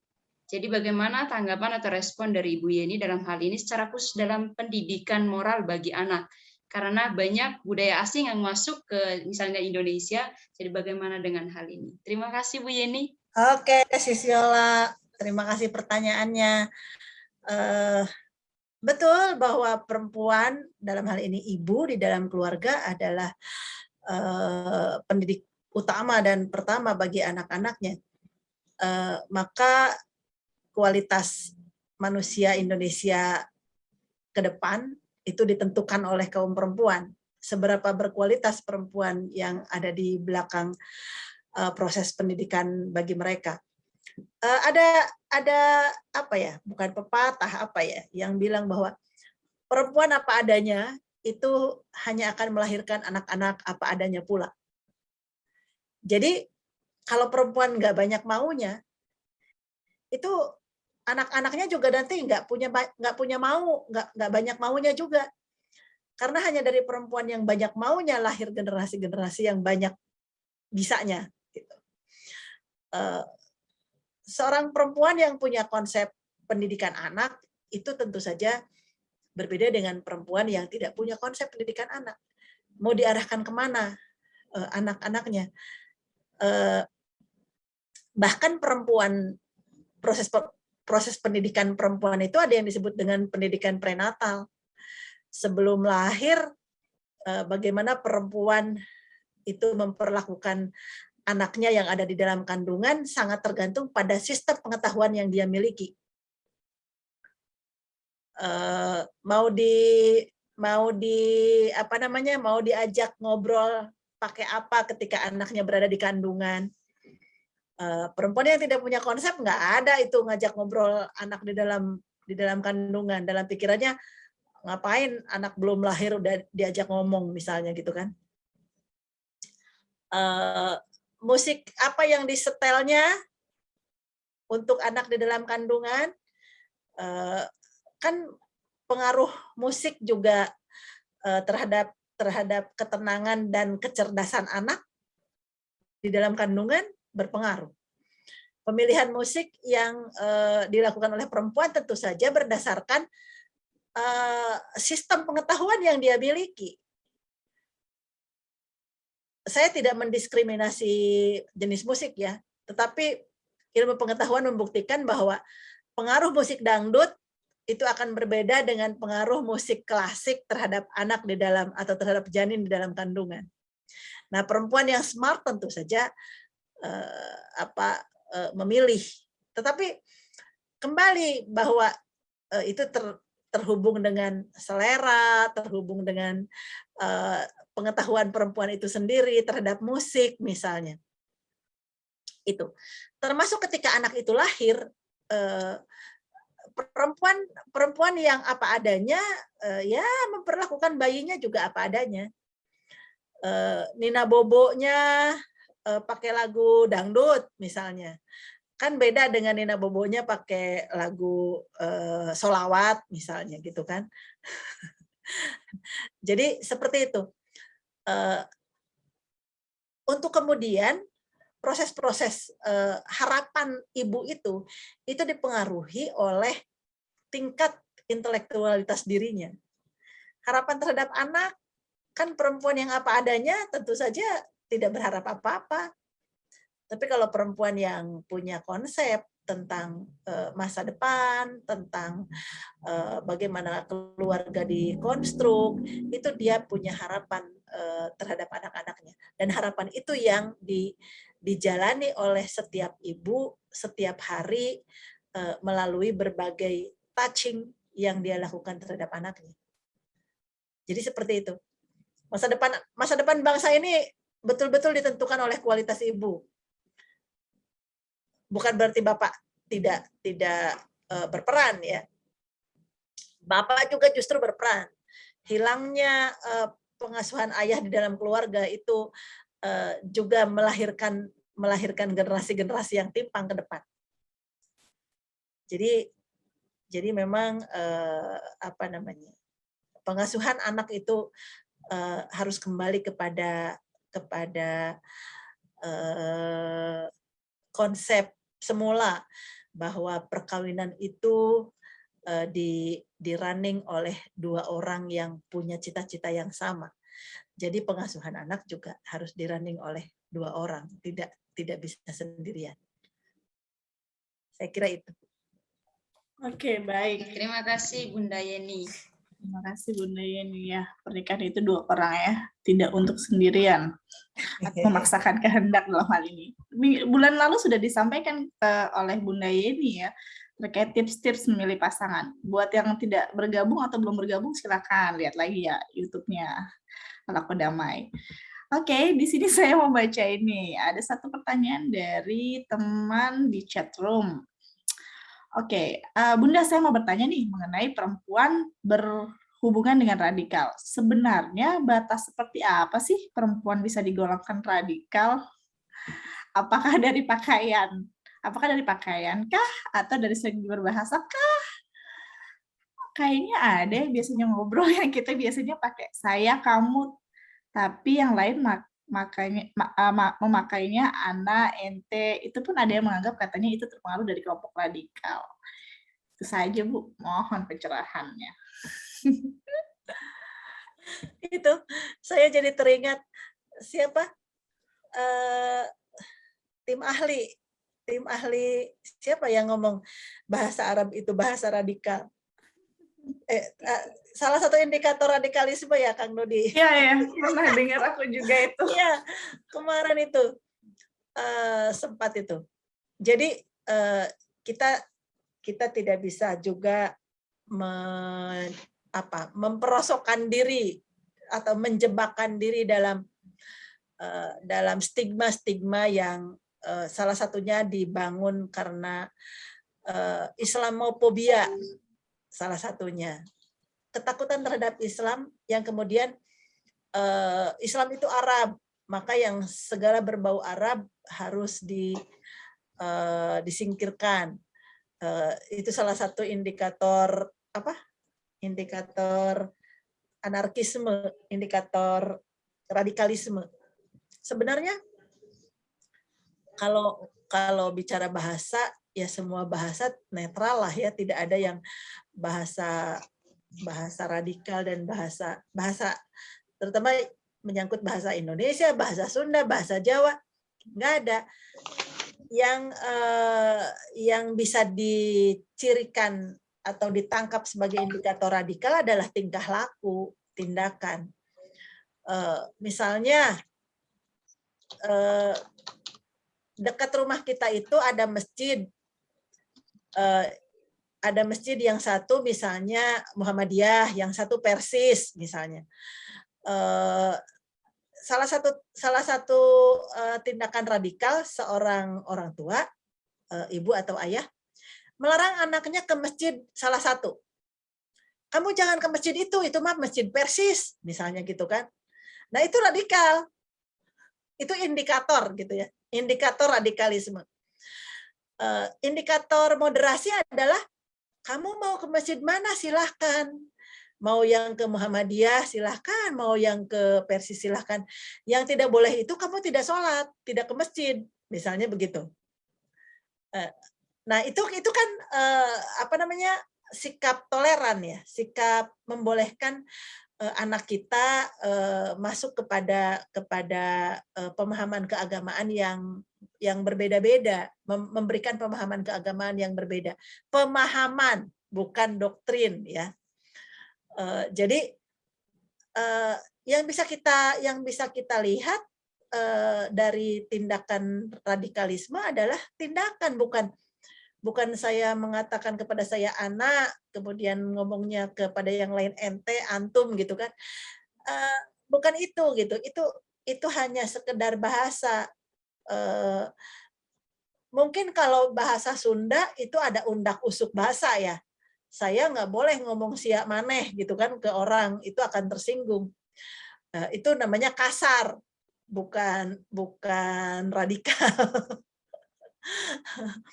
Tapi kalau dalam bahasa yang berbeda, bahasa Indonesia atau bahasa Arab atau bahasa Inggris misalnya, tidak kemudian orang ngomong bahasa Inggris dianggap diberi stigma tertentu kan.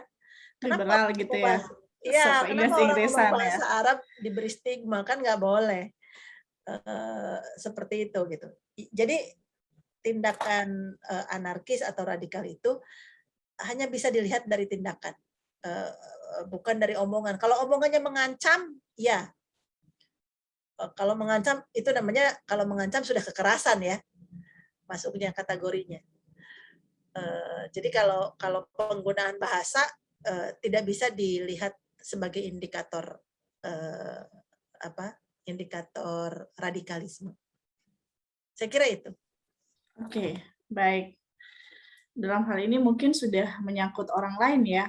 Mungkin kalau dia melakukan untuk dirinya sendiri, yaitu tentu tidak menjadi tidak menjadi tindakan kekerasan. Ketika dia sudah melukai orang lain, itulah yang menjadi sesuatu yang membahayakan. Sebelum ditutup gitu ya, ini tidak terasa loh Bunda, sudah jam 9.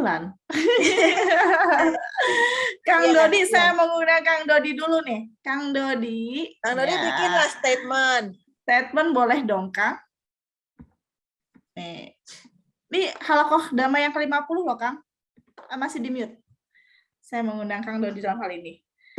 Mungkin saya yakin punya banyak pandangan terkait moderasi beragama. Mau menyebutkan tantangan juga boleh. Biasanya saya keluar dari wacana-wacana yang tadi banyak dibicarakan. Jadi bolehlah ya. Saya mungkin tidak secara langsung menanggapi itu, tapi memberikan tambahan informasi, ya. Jadi bicara tentang agama seringkali ya mungkin salah satunya kaitannya tadi dengan perempuan. Tadi sepertinya seringkali juga mengacu kepada pernyataan-pernyataan yang dikonstruksi oleh institusi-institusi, oleh organisasi-organisasi keagamaan, ya mungkin acuannya adalah NU Muhammadiyah Pers dan lain-lain tadi, atau ya organisasi-organisasi lain, MUI dan sebagainya. Tetapi seringkali itu menjadikan kita kecewa karena sepertinya itu tidak memberi alternatif pemecahan yang sesungguhnya ya. Itu menurut saya. Karena itu saya sering agak keluar dari tradisi seperti itu dan kita mencari alternatif baru. Nah, saya ingin menggambarkan sedikit dalam waktu pendek ini tentang pengalaman seorang perempuan muda. Ini kaitannya perempuan karena kaitannya juga dengan agama dan perempuan tadi. Seorang perempuan muda bernama Ivy Dewitt, ya, seorang lulusan perguruan tinggi yang mengambil jurusan ekonomi dan studi agama. Dia dibesarkan di gereja baptis tradisional dan dia menemukan bahwa ketika dia belajar lebih banyak tentang agama yang berbeda, mengajukan pertanyaan tentang isu-isu aktual, ya, seperti peran perempuan itu sendiri dalam agama, dan ini Dewitt pertanyakan ya sebagai pertanyaan pokok dia tidak lagi merasa nyaman dengan mengidentifikasi dirinya sebagai anggota dari suatu kelompok agama. Yang tadi di mana dia dibesarkan misalnya dari gereja baptis tradisional itu. Nah, ada sekitar 18-20% ya perempuan Amerika atau orang-orang Amerika lebih menggambarkan dirinya. Nah, ini yang saya katakan method alternatif yang tentu tidak harus menjadi pilihan kita juga ya, tetapi bagaimana orang mencoba berpikir keluar dari konstruksi-konstruksi yang dibangun oleh organisasi-organisasi tadi. Dia menggambarkan dirinya sebagai spiritual but not religious, ya, spiritual but not religious. Artinya dia mencoba keluar dari tradisi-tradisi yang telah mapan itu, karena dia tidak menemukan jawaban itu. Kemudian dia mengeksplorasi keyakinannya dengan caranya sendiri, secara individual, daripada melalui ajaran-ajaran dan praktek-praktek yang ditetapkan oleh organisasi tadi, gitu ya.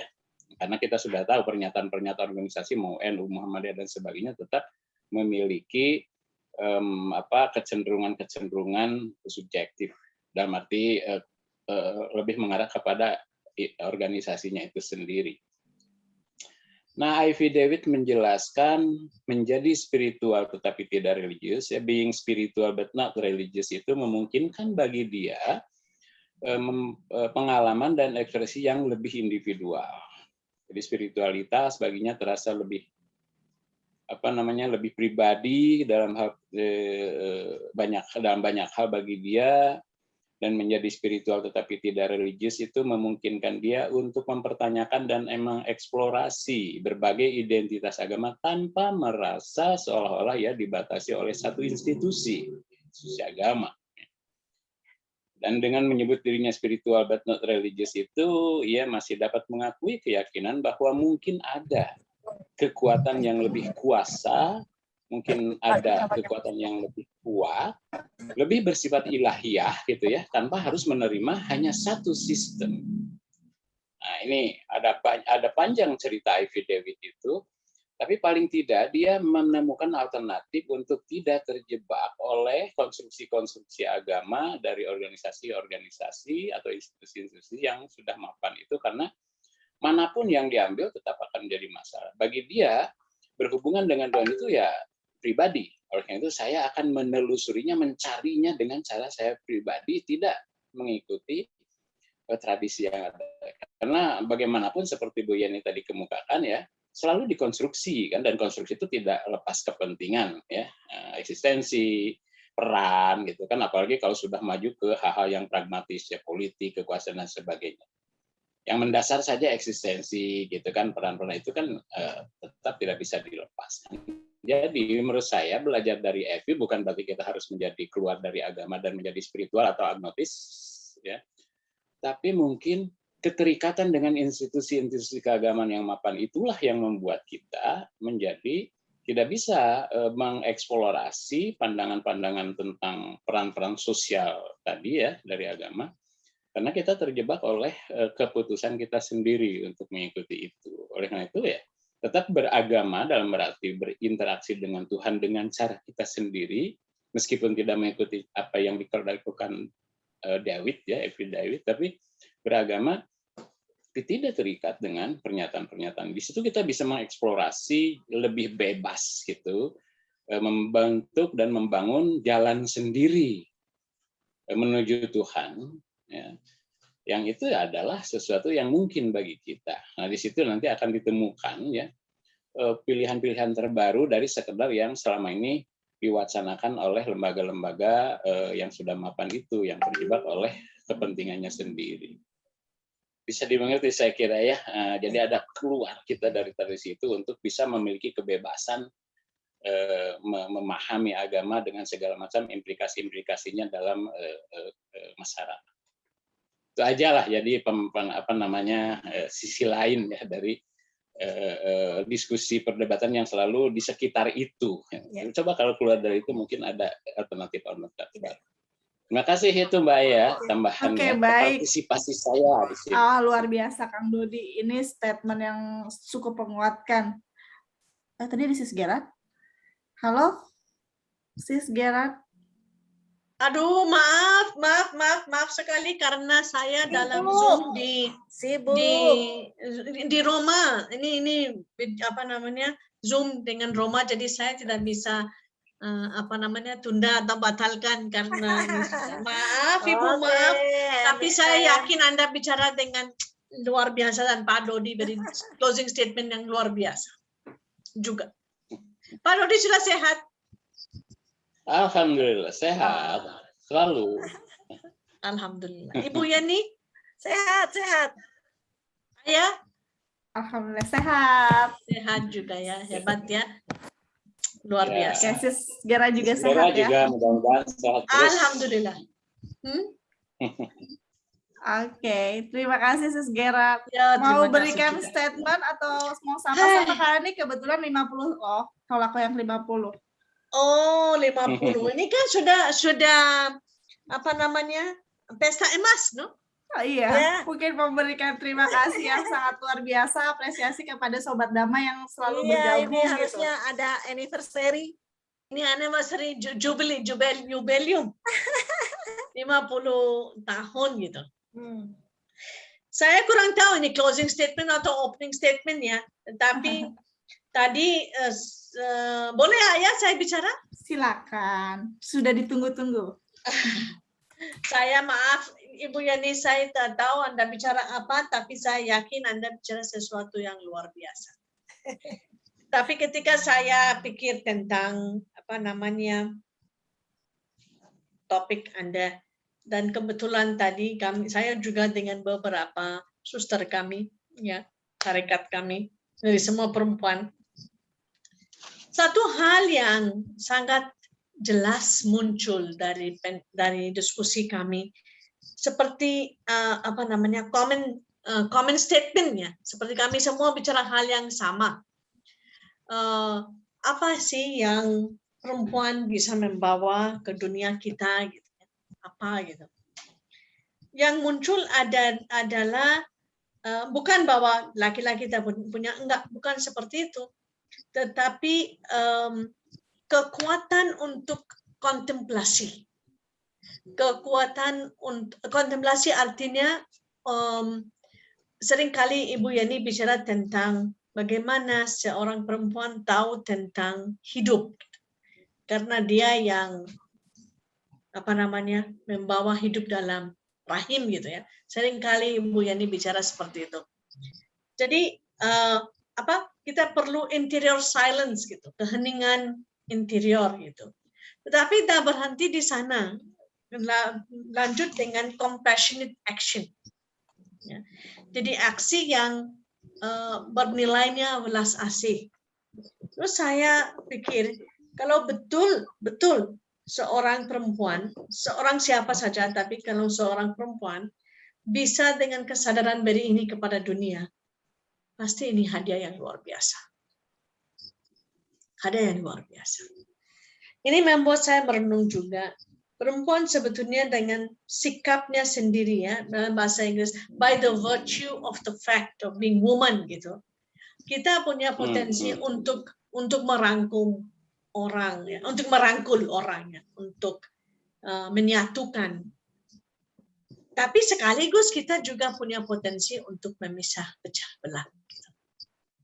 Nah, yang mana kita mau pilih? Kalau kita mau sungguh-sungguh memberi hidup, karena kita punya potensi yang luar biasa untuk melahirkan, untuk memberi hidup. Jadi saya ingat dalam kitab suci ada satu kalimat, hidup ada di depan kita. Pilih hidup atau kematian. Kita punya dua pilihan. Pilih hidup atau pilih kematian. Nah, dan setelah itu pilihlah hidup. Choose life gitu. Jadi saya pikir topik apa saja, moderat agama atau apa kita bisa moderat, kita bisa membuka hati kepada satu sama lain, kita bisa interior silence, dan kita bisa compassionate action kalau sungguh-sungguh kita memilih hidup. Itu aja ya dari saya yang saya pikirkan. Terima kasih. Oke, baik. Terima kasih. Aduh, Ayah jadi terinspirasi nih. Apa yang tadi saya kemukakan sepertinya diperkuat nih oleh Sis Jera. Interior silence. Ya, interior silence. The word feel of self, ya, of oneself gitu. Jadi artinya ini kan keluar dari tradisi, institusi, dari keramaian. Jadi akhirnya individual lah kita. Beragama secara individual itu membuka cakrawala tanpa tersekat oleh organisasi-organisasi dan konstruksi-konstruksi sosial. Pendeknya kan seperti itu ya. Oke, baik, terima kasih. Interior silence ya. Oke, terima kasih Sis Gela. Compassionate action. Interior silence and compassionate action. Compassionate action. Kemudian tadi ada istilah the word view of apa tadi? Luar biasa. Good. Oke, lanjut. Oke, baik. Kang Lodi, terima kasih banyak. Sis Gerald, terima kasih juga. Bunda Yeni, sudah diperkuat oleh dua pembicara yang luar biasa. Silakan memberikan closing statement atau berikan tips-tips kepada sebagai penguatan kepada perempuan dalam hal ini. Oke, saya mengunci saja dari semuanya bahwa ada kekuatan yang tak terlihat pada diri perempuan yang bisa dia gunakan sebenarnya sebagai kekuatan yang luar biasa. Jadi jangan merasa menjadi perempuan yang lemah, tetapi justru dengan kelemah lembutan perempuan mempunyai kekuatan, termasuk di dalamnya untuk menyatukan antar berbagai pikiran-pikiran dan tindakan-tindakan yang beragam. Itu saja. Oke, itulah kekuatan perempuan. Itulah kekuatan perempuan ya. Terima kasih Bunda Yeni yang sudah menemani kita semua di sini di Halakoh Damai yang ke-50. Baik, kita sama-sama berharap bahwa kita tahu bahwa moderasi beragama itu mempunyai banyak resiko. Dalam hal ini bisa saja terjadi kita mengeksklusikan kelompok tertentu dalam hal ini jika tidak dibarengi oleh narasi inklusi sosial. Dalam hal ini narasi inklusi sosial ini akan membuka perspektif masyarakat tentunya yang lebih luas untuk tetap terbuka, adaptif, dan bergaul dengan kelompok yang berbeda dan belajar memahami perbedaan itu sendiri. Dan selain itu, narasi inklusi juga akan mendorong masyarakat untuk tidak bersikap ekstrim atau berlebihan dan menyikapi keragaman lantas mempunyai sikap yang berimbang dalam hal ini dalam mengelola keragaman demi menciptakan kehidupan yang rukun dan toleran. Dan kami merasa bahwa perempuan sangat tepat dijadikan atau sebagai sumber dalam menciptakan moderasi beragama, dan perempuan sejatinya yang sering kita tahu bahwa merupakan madrasah bagi anak-anak, dan kita berharap bisa menumbuhkan bibit-bibit perdamaian dan cinta kasih dan toleransi dalam hal ini. Dimulai dari ketahanan keluarga. Saya ingin mengutip sebelum menutup satu buah ayat yang biasa dikutip oleh Profesor Chaiwat Satanam, yaitu salah satu profesor di Political Science Tamsat Universitas Bangkok. Beliau merupakan salah satu tokoh perdamaian dalam hal ini. Beliau seringkali mengutip surat Al-Maidah ayat 32. Bunyinya seperti ini: barang siapa membunuh seseorang bukan karena orang itu membunuh orang lain, atau bukan karena berbuat kerusakan di bumi, maka seakan-akan dia telah membunuh semua manusia. Barang siapa memelihara kehidupan seorang manusia, maka seakan-akan dia telah memelihara kehidupan semua umat manusia. Baik, terima kasih.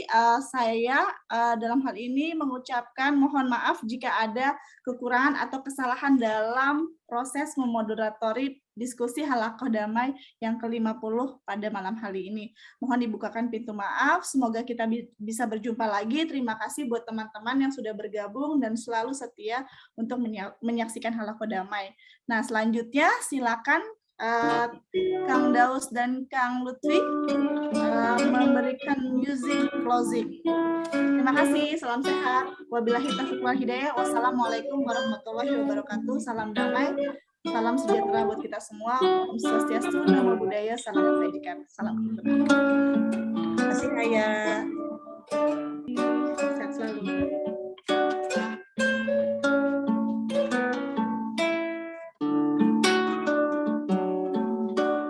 Menasbihkan nama seperti api yang membakar air, meluap-luap tak terbatas,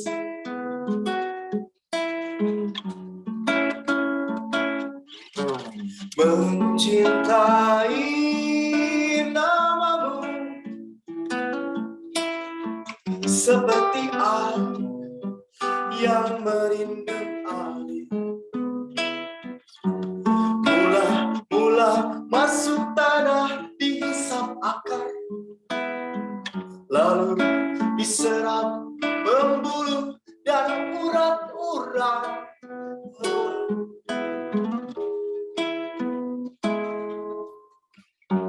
Menjadilah reranting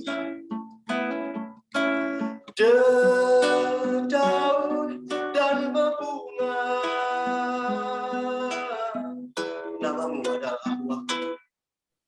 Namamu adalah waktu yang menopang kebatang dari hembus angin. Tegak tak bersandar. Namamu adalah waktu yang menopang kebatang dari hembus angin. Tegak tak bersandar.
namaku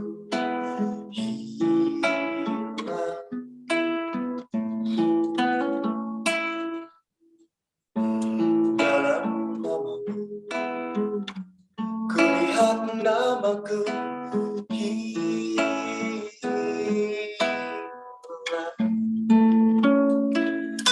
Semoga pertemuan ini menjadi jalan untuk pertemuan.